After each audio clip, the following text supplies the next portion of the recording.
Comment bien débuter en crypto-monnaie? C'est une question que beaucoup de nouveaux investisseurs se posent. Souvent on pense qu'il suffit de choisir la bonne crypto-monnaie pour devenir riche en quelques semaines. Cependant c'est l'une des pires idées que l'on puisse avoir.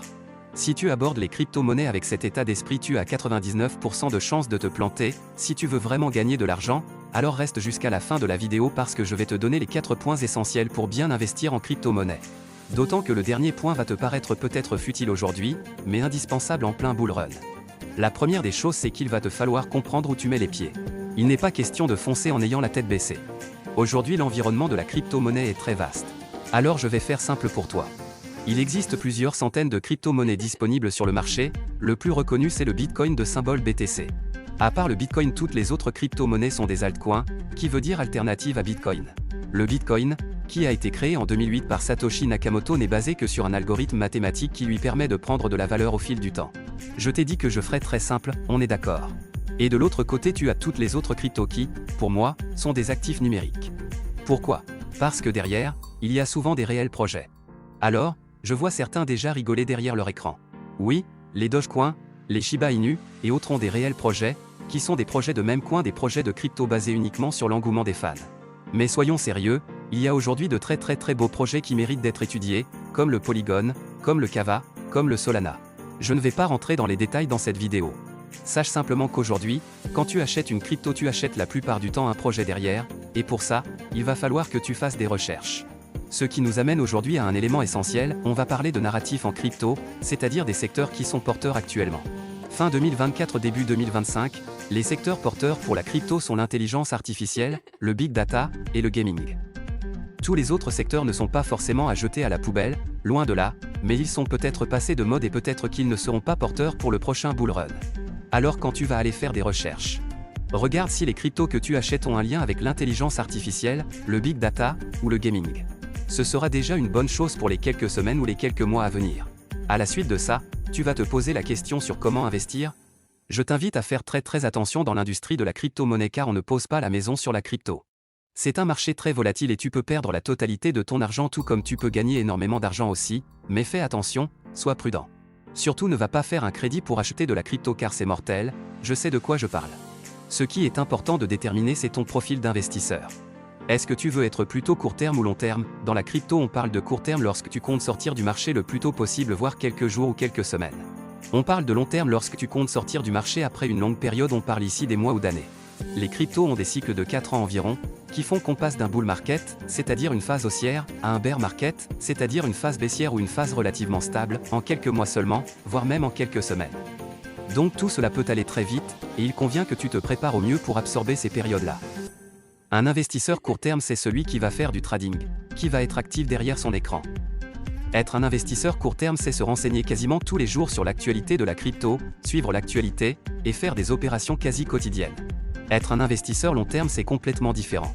Là, tu vas acheter, tu vas privilégier les grosses capitalisations et tu vas holder, c'est-à-dire que tu vas conserver bien au chaud tes cryptos en attendant le prochain bull run.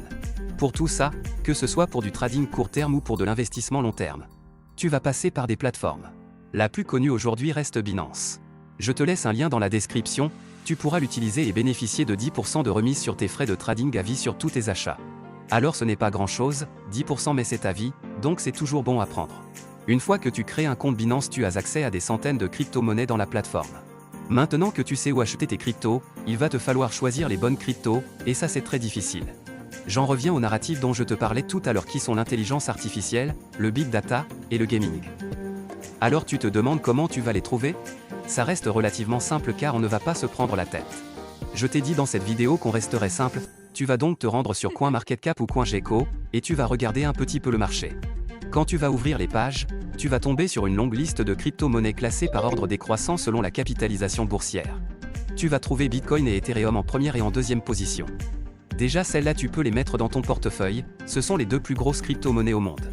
Ensuite tu vas pouvoir regarder les différents projets, commencer à te documenter et aller plus loin dans tes recherches.